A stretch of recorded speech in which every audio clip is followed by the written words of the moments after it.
أما بعد فأعوذ بالله من الشيطان الرجيم بسم الله الرحمن الرحيم. یہ تیسرا خطاب ہے ترتیب کے اعتبار سے.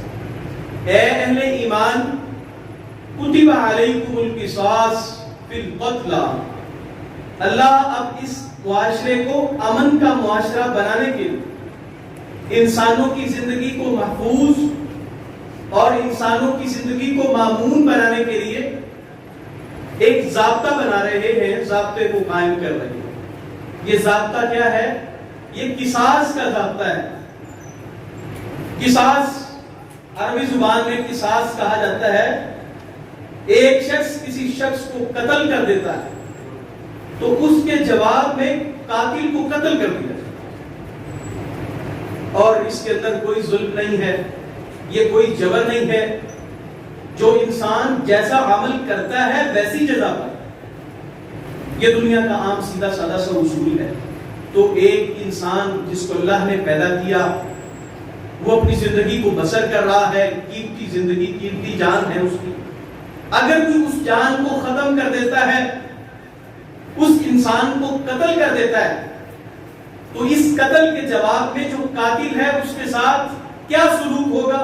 اللہ نے اس تیسرے مقام میں اہل ایمان کو خطاب کر کے اس کی پوری تفصیل اہل ایمان کو سکھا دی. ہم کوشش کریں گے کہ ہم اس کے تفصیلی احکامات جو ہیں وہ آج کے اس خطبہ میں سمجھ سکیں. اللہ رب العزت ہمیں، ہم سب کو، ہماری حکام، عدلیہ، ہمارے جو ادارے ہیں جن کے متعلقہ یہ احکامات ہیں، ہم سب کو ان چیزوں کے اوپر کبحقہ عمل کی توفیق عطا. کتب علیکم القصاص فی القتلى. اللہ کہتے ہیں قتل کے مسئلے میں جب قتل ہو جائے تو اس مقتول کو انصاف دلانے کے لیے اور تمہاری باقی انسانوں کی زندگی کو بچانے کے لیے ہم نے جو اصول رکھا ہے وہ قصاص کا اصول. اب آپ کہیں گے کہ انسان قتل ہونے والا قتل ہو گیا، تو قتل ہونے کے بعد جو قاتل ہے اس کو قتل کرنا، اللہ کہتے ہیں فی القصاص حیات. قصاص کے اندر زندگی ہے. آپ کہیں گے مرنے والا تو مر گیا، اب قصاص کے اندر کیسے زندگی ہے؟ قصاص کے اندر تو دوسرے انسان کی جان لی جائے گی، اس کے اندر زندگی کیسے ہو سکتی؟ دراصل اللہ رب العزت نے یہ ان لوگوں کی شورشوں، سازشوں، ان لوگوں کے اس عمل کا راستہ بند کیا ہے. اہل مکہ جاہلیت کے دور میں گھوڑا دوڑانے کے اوپر مولانا الطاف حسین حالی نے بڑے خوبصورت الفاظ پہ اس کی نقشہ کشائی کی. گھوڑا دوڑانے کے اوپر لڑائی، بکریوں کو پانی پلانے کے اوپر لڑائی، ایک ایک بات کے اوپر لڑائی ہو جاتی. 40 برس یہ لڑائی چلتی رہتی، بندے مرتے رہتے.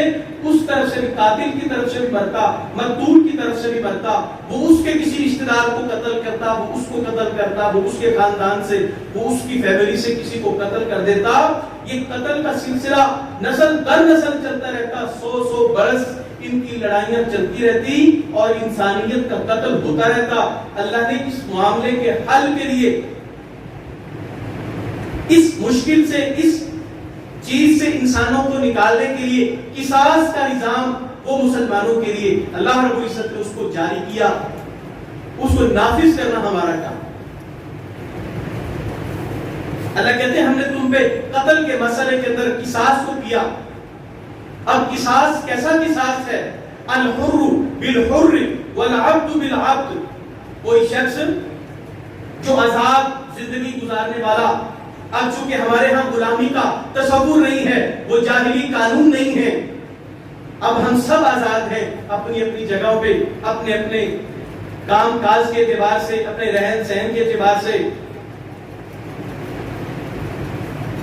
ملکوں، قانونوں اور آئین کے اعتبار سے.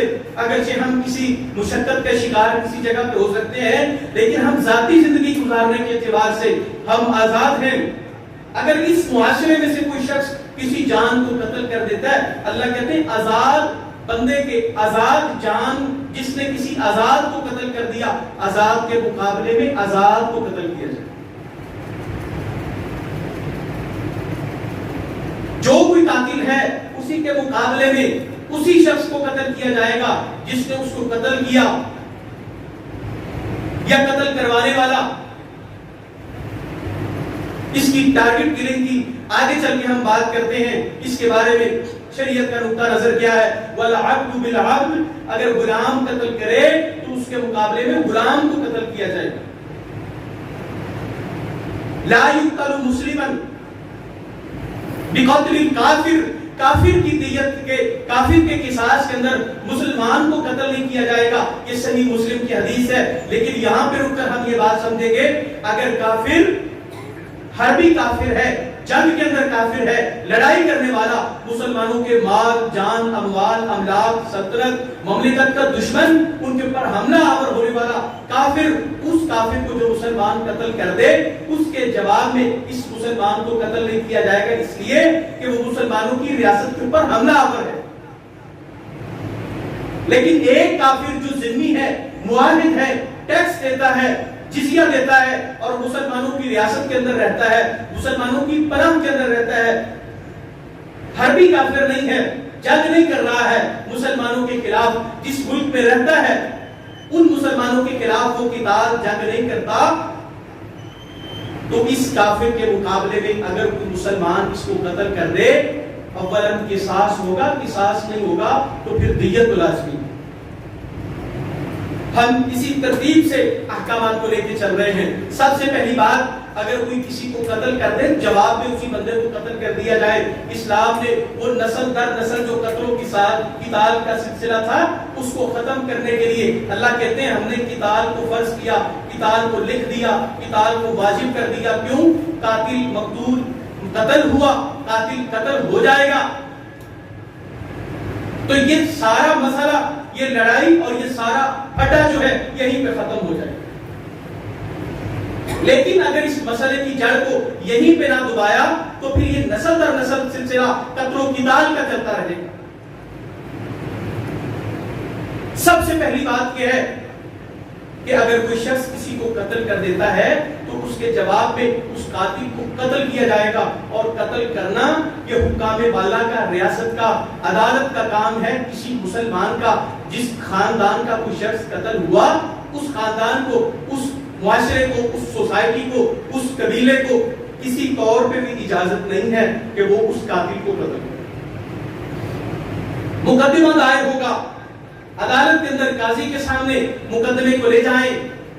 اور ہمارے یہاں پہ جو عدالتوں کا حال، ہمارے نظاموں کا حال ہے، باپ کا فیصلہ بیٹا سنتا ہے اور دادے کا فیصلہ پوتا سنتا ہے.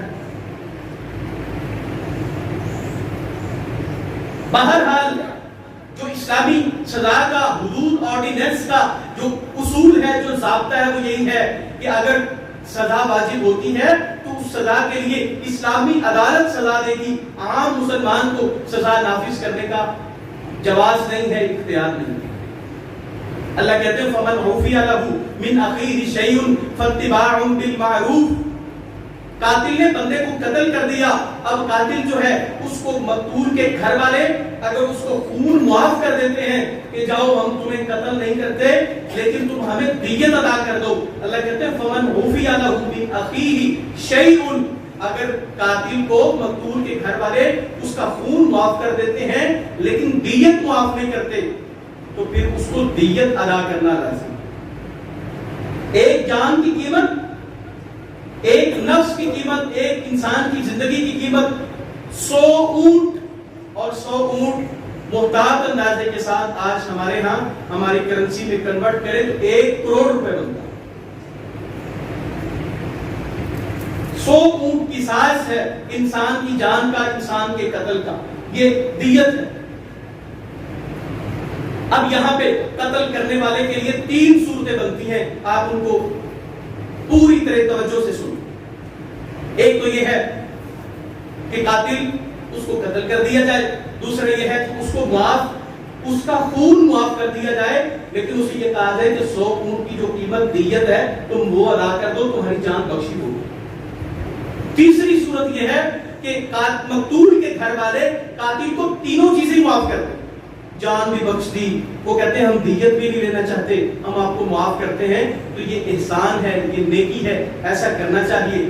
لیکن یہاں پہ رک کر ہم اس بات کو سمجھیں گے کہ جس جگہ پہ قاتل کرایہ دار قاتل ہے، پیشہ ور قاتل ہے، ٹارگٹ کلنگ کرنے والا ہے، ایسے بدبخت کے لیے اسلامی عدالت کو، معاشروں کو اور مقتول کے گھر والوں کو کسی طور نرمی کا پہلو اختیار نہیں کرنا چاہیے۔ ہوتا کیا ہے، 10,000 روپے کوئی بدبخت، کوئی رافضی ملعون، کوئی قادیانی مردود 10,000 20,000 روپے کسی کرائے کے ٹٹو کو دیتے ہیں کہ جاؤ فلاں شخص کو قتل کر دو، وہ لوکیشن وہ ٹارگٹ کے اوپر پہنچتا ہے اور اس بندے کو قتل کر دیتا ہے۔ آپ دیکھیں ان پڑھ جاہل گنوار اجڑ قسم کے لوگ وہ پہنچتے ہیں کراچی کے اندر ڈاکٹر عادل خان کے شہادت کا واقعہ ہوا، مولانا سمیع الحق کی شہادت کا واقعہ ہوا، اسلام آباد کے اندر ڈاکٹر عبدالرشید اظہر کی شہادت کا واقعہ 2013 کے اندر ہوا۔ اب ان جیسے زعماء امت، ان جیسے علماء امت پیدا کرنے کے لیے، تیار کرنے کے لیے ڈاکٹر عادل خان جیسے لوگ، ڈاکٹر عبدالرشید اظہر جیسے لوگ پیدا کرنے کے لیے مزت الدہور وما اتینا بمثلہ ولقد اطاع فعجزنا عن نظرائہ، مدتیں گزر جاتی ہیں، ایسے لوگ پیدا نہیں ہوتے۔ جو ٹارگٹ کلنگ کرنے والا شخص ہے، ایسے طور پر میرا ذاتی موقف یہ ہے اور میں سمجھتا ہوں شریعت کو بھی اس چیز کے اوپر کوئی اعتراض نہیں ہے، ٹارگٹ کلنگ کے مجرم کو کسی صورت معاف نہیں کرنا چاہیے،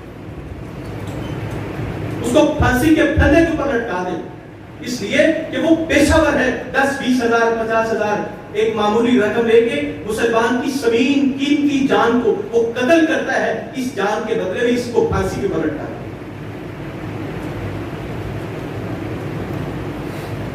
نبی علیہ السلام نے فرمایا لا یقتل الوالد بولد، اولاد کو قتل کر دینے میں غلطی کے ساتھ، کوتاہی کے نتیجے میں یا جان بوجھ کر بھی اگر کوئی ایسا معاملہ ہو کہ باپ کے ہاتھ سے بیٹا مر جائے تو بیٹے کی جو قصاص ہے، بیٹے کی قصاص کے اندر باپ کو قتل نہیں کیا جائے، اور مسلمان سے اگر کوئی کافر مر جائے، اس کے ہم ذکر کر چکے ہیں، اگر حربی کافر ہے، جنگ کے اندر اترا ہوا کافر ہے، اس کا خون رائے گا ہے، لیکن اگر کوئی دیت دے کے، اگر کوئی شخص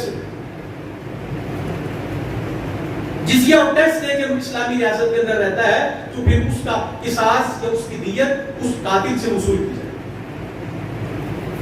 اللہ نے یہاں پہ دیکھیں کتنا لطیف خوبصورت احسن انداز میں یہ بات ارشاد فرمائی، فمن عفی لہ من اخیہ شیء، قاتل قتل کرنے والا ہے، مقتول قتل ہونے والا ہے، لیکن اللہ کہتے ہیں فمن عفی لہ من اخیہ، جو مقتول ہے اس کو قاتل کا بھائی قرار دیا، پھر بھی اللہ نے اس جگہ رحم کا، ترحم کا اور شفقت کرنے کا درس دیا ہے کہ اگر ایسا ہو جائے تو اگر تم اس کے ساتھ کوئی نرمی کا معاملہ کرو تو پھر بھی اس میں کوئی حرج نہیں۔ نبی صلی اللہ علیہ وسلم کے سامنے ایک مقدمہ پیش ہوا، آپ علیہ السلام فرماتے ہیں ایک آدمی قتل ہو گیا تو مقتول کا وارث اس قاتل کو پکڑ کے مقتول کے وارث کے حوالے کر دیا گیا، اس نے کہا یا رسول اللہ میں اس کو قتل کروں گا، قاتل نے کہا یا رسول اللہ مجھ سے غلطی سے قتل ہوا، میرا قتل کا ارادہ نہ تھا، تو نبی علیہ السلام فرماتے ہیں اگر اس کو غلطی سے قتل ہو گیا پھر بھی تم اس کو قتل کرو گے تو پھر یہ تمہارا معاملہ اللہ کے حوالے ہے۔ اور نبی علیہ السلام نے یہ ترمذی ابواب میں یہ روایت آپ علیہ السلام نے فرمایا غلطی سے قتل کرنے، جس سے غلطی سے قتل ہو گیا پھر اگر تم اس کو قتل کرو گے تم دوزخ میں جاؤ گے، اس لیے کہ اس نے جان لینا ارادہ نہیں کیا تھا۔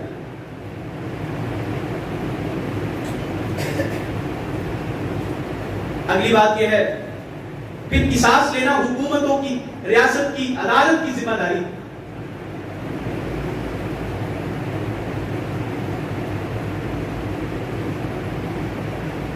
اللہ تعالیٰ نے یہاں پہ دیت کا جو مسئلہ رکھا ہے، اولاً قصاص نہیں تو دیت، اس کا ایک مقصد یہ ہے کہ بسا اوقات بندہ مرنے والا جو مقتول ہے وہ قتل ہو جاتا ہے، لیکن وہ شخص کسی ایسی حالت میں ہوتا ہے کہ اس محنت وصولی کر کے وہ اپنا پیٹ پالنے کے لیے جو کام کاج کر رہا ہوتا ہے تو وہ اس قدر اپنے معاملات کو سٹیبل نہیں کر سکتا جس قدر اگر وہ قتل ہو گیا تو اس کے گھر والے دیت قبول کر لیں تو اتنی بڑی مالی معاونت اس کے غریب غربا رشتہ داروں اس کے وارثوں کے حق میں ہو جاتی ہے تو اس کے ورثاء کو ایک بہت بڑا فائدہ ایڈوانٹیج مل جاتا ہے. قاتل کی طرف سے 100 اونٹ جو ہیں ان کی دیت اگر مل جائے تو یہ مقتول کے ورثاء کے لیے بہت بڑی فائدے کی بات ہے. اللہ نے اس لیے اس کو روا رکھا. اور قصاص کو واجب کرنے کی, قصاص کو فرض کرنے کی ایک وجہ یہ ہے کہ جاہلیت کے اندر جب قتل ہوتے تو اس قتل کا کوئی ضابطہ نہیں تھا, اس قتل کا کوئی اصول نہیں تھا. یہود کے اندر توریت جو اللہ کی کتاب موسیٰ علیہ السلام پر نازل کی اللہ نے, توریت کے اندر معافی کا کوئی تصور نہیں تھا, صرف قصاص تھا. اور جب اللہ نے انجیل کو نازل کیا, انجیل کے اندر قصاص نہیں تھا, انجیل کے اندر صرف معافی تھی. آپ معاف کر سکتے ہیں, بدلہ نہیں لے سکتے. لیکن وہ ایک اعتراض جو پچھلے جمعے میں نے یہود کا رکھا کہ کہتے ہیں جب توریت موجود ہے, انجیل موجود ہے, پھر قرآن کے نازل ہونے کی ضرورت کیا تھی؟ یہ ضرورت تھی. اس کے اندر معافی نہیں تھی اور انجیل کے اندر قصاص نہیں تھا. اور قرآن اللہ نے ایسی جامع کتاب اتاری ہے جس کے اندر پوری زندگی کے اللہ نے ضابطے بیان کر